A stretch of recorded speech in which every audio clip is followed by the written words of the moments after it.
Hi everybody, my name is Timothy Falconer and this video is about Project Waveplace.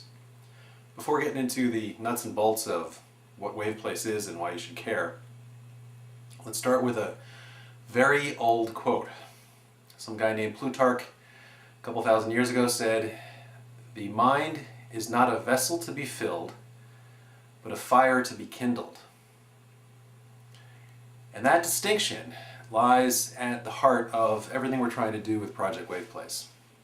And I think also everything that One Laptop Per Child as an organization is trying to do, the makers of this little fella here, the XO laptop, as well as a lot of educational theorists who believe that creative engagement of the child is the chief goal in education.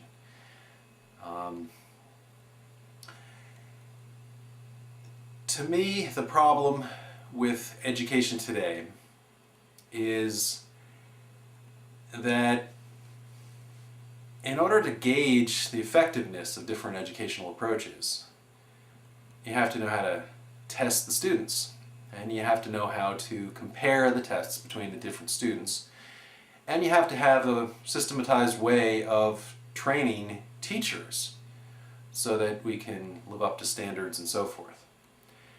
Now, this is good in theory, and certainly it's a good thing to have rigor and discipline and accountability in our educational systems, but oftentimes what happens is it goes too far and you end up losing the goal of the entire thing.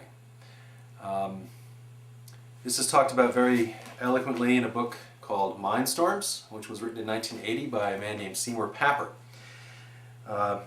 Mr. Papert studied with another educational theorist from Switzerland named Piaget, who is well known to people in education, who also took many of his ideas or built upon the work by others such as Montessori, Maria Montessori, I guess about 100 years earlier. And the general idea behind this train of thought is that humans are wired to learn by playful exploration. That is the way that young children learn. It's how they learn language. Baby talk is an example of playful exploration. You listen to any 2-3-year-old, they're having conversations that we can't understand, and what they're doing is they're trying out their educational terrain. They're making 90 mistakes for every one good thing. And that's the way that we learn best, by trying things out, by having the freedom, by not being afraid to make many mistakes on the way toward really knowing something. Now, to contrast that, there is rote learning, teaching to the test, where you go, okay child, here's a fact, here's a fact, here's a fact, here's a fact, here's a fact, here's a skill, okay? Here's the capital of Massachusetts, here is how to do long division. Okay, now children, put away all your books and take a test. Now regurgitate that and prove to me and my superiors and my administrators that you actually have learned what you're supposed to learn, which says that on this particular line here you have to learn this thing. Okay, good. So the good students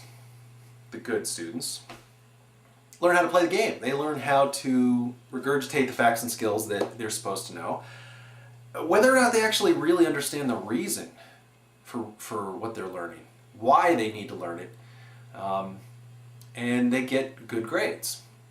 And the bad students, who for whatever reason never saw the point of it, maybe they just didn't buy into the whole I gotta get good grades things, or maybe somewhere along the line somebody said bad dog, bad answer, wrong answer enough times that they started to think, I'm just not mathematical. I'm just not good at languages. I'm just not good at this, or I'm not good at that, or I'm not good at that, or maybe just I'm just not good.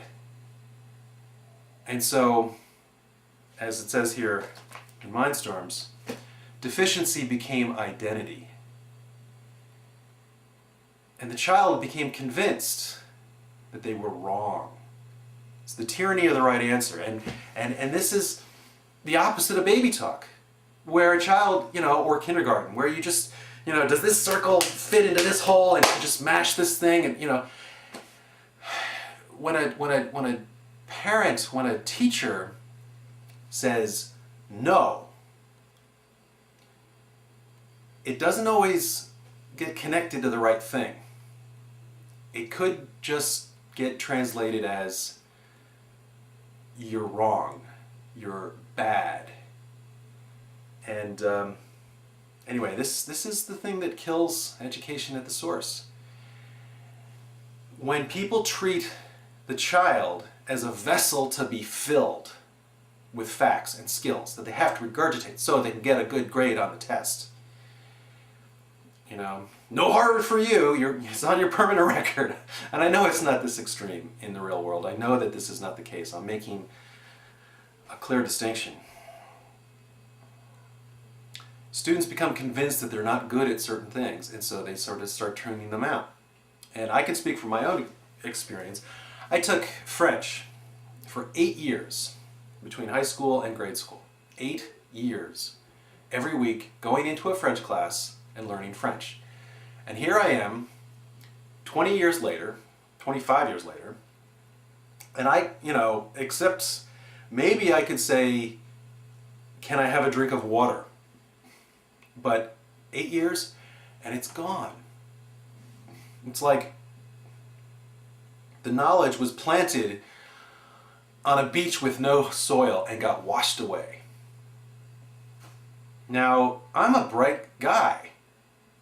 I learned a lot of things, and I still like learning, but for some reason French was something that I just didn't identify with it. Actually, I remember my French teachers, I felt like my French teachers were scolding me for my bad accent, or for the things that I didn't do, or, and so forth.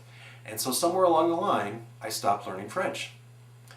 Now, you might say, well, languages are tough, and a lot of people aren't good at languages. Just like people say, well, math is tough. A lot of people aren't good at math. But as Seymour Papert makes a point in here, languages aren't tough. Because if I were raised in France, I'd speak French perfectly well. And he makes the point about using these little laptops. If children were raised in math land, they'd speak math perfectly well. It isn't whether something is tough or not. It has much more to do with the way that it is being taught. Whether you're treating the subject matter as a vessel to be filled or a fire to be kindled. That's what constructionism, the theory put forth by Papert and taken up by many others like Mitch Resnick and Alan Kay, the maker of Squeak, one of the tools on this XO laptop here, and many others. And the software that is inside of this little marvel, in one way or another, all harkens back to this philosophy of education. And the idea is to treat computers as digital playgrounds that encourage a child to explore, to push past their limits, to go, wow, if I could do this, then I could do this, then I can do this, and then they become engaged in what they're learning. In the same way that a child becomes engaged when they're playing with toys. In kindergarten or younger, there's a real spark, there's a real motivation to figure things out. And it's only in 3rd, 4th, 5th grade that it gets drilled out of so many people. And that is because of the educational approach, not because of the thing that we're trying to teach them.